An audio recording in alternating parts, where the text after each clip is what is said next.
오늘 하나님께서 우리에게 주시는 말씀은 마태복음 26장 47절에서 68절까지의 말씀입니다. 함께 읽겠습니다. 말씀하실 때에 12 중에 하나인 유다가 왔는데 대제사장들과 백성의 장로들에게서 파송된 큰 무리가 칼과 몽치를 가지고 그와 함께 하였더라. 예수를 파는 자가 그들에게 군호를 짜 이르되 내가 입맞추는 자가 그이니 그를 잡으라 한지라. 곧 예수께 나와 라삐어 안녕하시옵니까 하고 입을 맞추니 예수께서 이르시되 친구여 내가 무엇을 하려고 왔는지 행하라 하신대 이에 그들이 나와 예수께 손을 대어 잡는지라. 예수와 함께 있던 자 중에 하나가 손을 펴 칼을 빼어 대제사장의 종을 쳐 그 귀를 떨어뜨리니 이에 예수께서 이르시되 내 칼을 도로 칼집에 꽂으라. 칼을 가지는 자는 다 칼로 망하느니라. 너는 내가 내 아버지께 구하여 지금 12군단 더 되는 천사를 보내시게 할 수 없는 줄로 아느냐. 내가 만일 그렇게 하면 이런 일이 있으리라 한 성경이 어떻게 이루어지겠느냐 하시더라. 그때 예수께서 무리에게 말씀하시되 너희가 강도를 잡는 것 같이 칼과 몽치를 가지고 나를 잡으러 나왔느냐. 내가 날마다 성전에 앉아 가르쳤을 때 너희가 나를 잡지 아니하였도다. 그러나 이렇게 된 것은 다 선지자들의 글을 이루려 함이니라 하시더라. 이에 제자들이 다 예수를 버리고 도망하니라. 예수를 잡은 자들이 그를 끌고 대제사장 가야바에게로 가니 거기 서기관과 장로들이 모여 있더라. 베드로가 멀찍이 예수를 따라 대제사장의 집들에까지 가서 그 결말을 보려고 안에 들어가 하인들과 함께 앉아 있더라.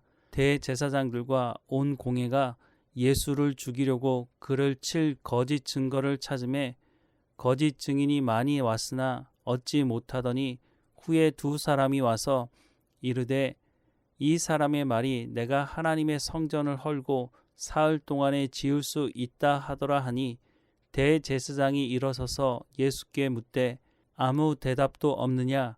이 사람들이 너를 치는 증거가 어떠하냐 하되 예수께서 침묵하시거늘 대제사장이 이르되 내가 너로 살아계신 하나님께 맹세하게 하노니 내가 하나님의 아들 그리스도인지 우리에게 말하라. 예수께서 이르시되 내가 말하였느니라. 그러나 내가 너희에게 이르노니 이후에 인자가 권능의 우편에 앉아 있는 것과 하늘 구름을 타고 오는 것을 너희가 보리라 하시니 이에 대제사장이 자기 옷을 찢으며 이르되 그가 신성 모독하는 말을 하였으니 어찌 더 증인을 요구하리요. 보라 너희가 지금 이 신성 모독하는 말을 들었도다. 너희 생각은 어떠하냐. 대답하여 이르되 그는 사형에 해당하니라 하고 이에 예수의 얼굴에 침 뱉으며 주먹으로 치고 어떤 사람은 손바닥으로 때리며 이르되 그리스도야 우리에게 선지자 노릇을 하라. 너를 친 자가 누구냐 하더라. 대제사장들과 온 공회가 예수님을 죽이려고 나섰습니다. 예수님은 이들에 의해 새벽까지 신문을 당하셨습니다. 그런데 3세기 초에 편찬된 랍비들의 구전 율법 규정집인 미시나에 따르면 사형 재판은 밤에 열리지 못하도록 되어 있다고 합니다.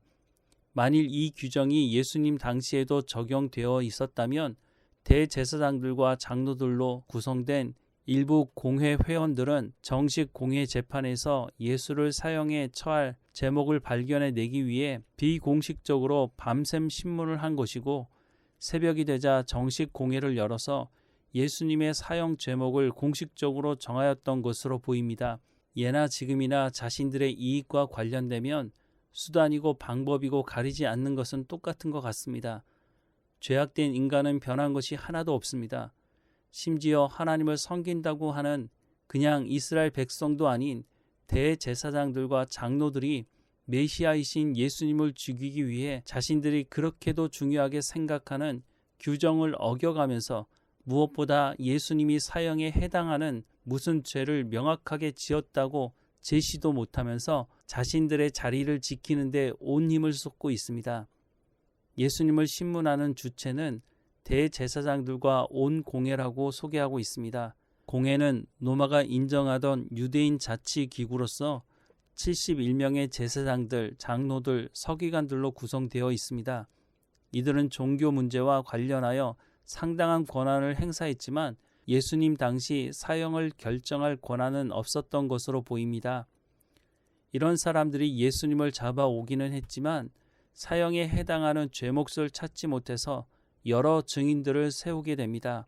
59절에서 62절 말씀을 보면 대제사장들과 온 공회가 예수를 죽이려고 그를 칠 거짓 증거를 찾음에 거짓 증인이 많이 왔으나 얻지 못하더니 후에 두 사람이 와서 이르되 이 사람의 말이 내가 하나님의 성전을 헐고 사흘 동안 지을 수 있다 하더라 하니 대제사장이 일어서서 예수께 묻되 아무 대답도 없느냐?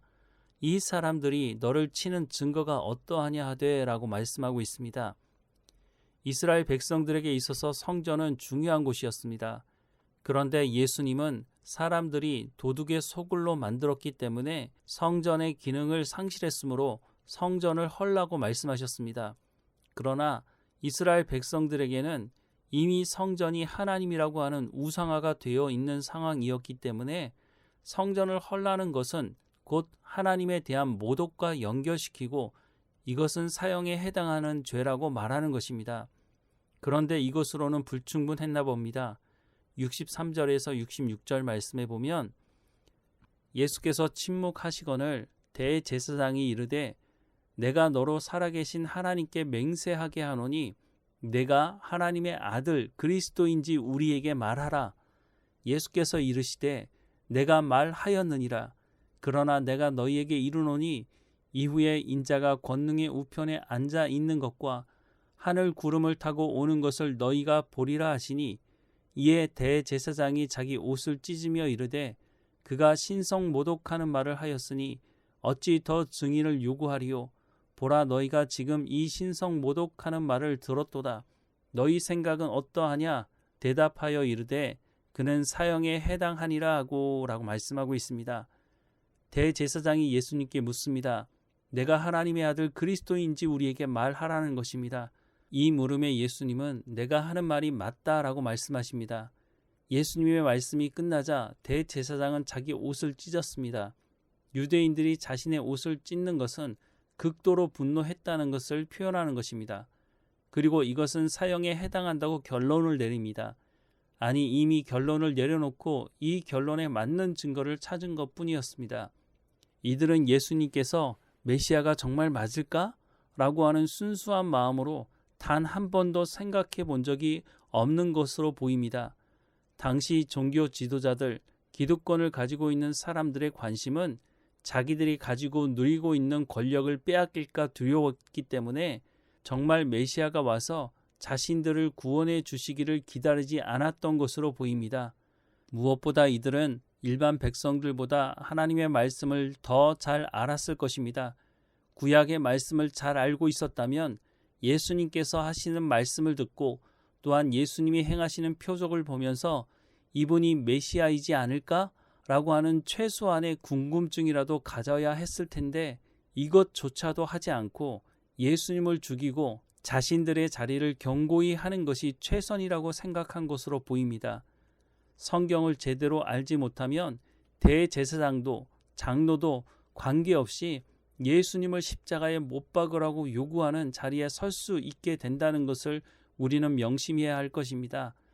대제사장, 장로들뿐만 아니라 예수님을 넘긴 가룟 유다도 예수님을 배신하고 도망간 제자들도 죄악된 인간의 현 주소를 잘 보여주고 있는 것입니다. 사실 우리도 쉽게 이들을 향해 손가락질하기는 쉽지 않을 것입니다. 오늘 우리도 어느 순간 대제사장의 자리, 장로의 자리, 가룟 유다의 자리, 도망간 제자들의 자리에 서지 않도록 하기 위해 겸손하게 하나님 앞에 엎드려서 하나님의 말씀이 무엇인지를 제대로 알고 깨닫고 온전한 믿음을 가지고 삶을 살아가야 할 것입니다. 기도하겠습니다. 예수님이 이 땅에 오셔서 대제사장들, 장로들, 많은 무리들 앞에 서 계십니다. 아무 죄 없는 예수님을 십자가에 못 박아 죽이기 위해 거짓 증거를 하며 예수를 십자가에 못 박아 죽이는 것이 합당하다고 말하는 소리를 듣게 됩니다. 하나님, 우리도 이 자리에 서는 어리석음을 범하지 않도록 하나님의 말씀 앞에 쓸 수 있도록 은혜를 허락해 주옵소서.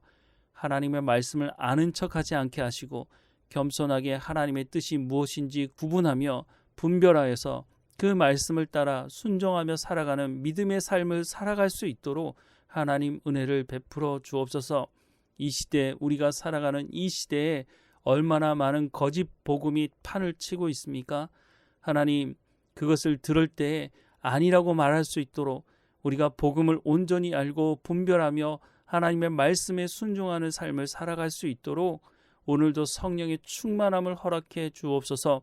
무리에 섞여서 예수를 십자가에 못 박아 죽이라고 말하는 어리석음을 범하지 않도록 하나님 우리를 불쌍히 여기시고 하나님의 말씀을 깨달아 알 수 있도록 우리를 진리 가운데로 오늘도 인도해 주옵소서. 하나님, 우리 가운데 허락하신 이 놀라운 구원의 역사를, 이 구원의 기쁨을 잃어버리지 않도록 우리의 삶을 주관하시고 인도해 주옵소서. 오늘도 우리를 주관하시고 인도하시는 하나님께 모든 것을 의지하며 예수님의 이름으로 기도합니다. 아멘.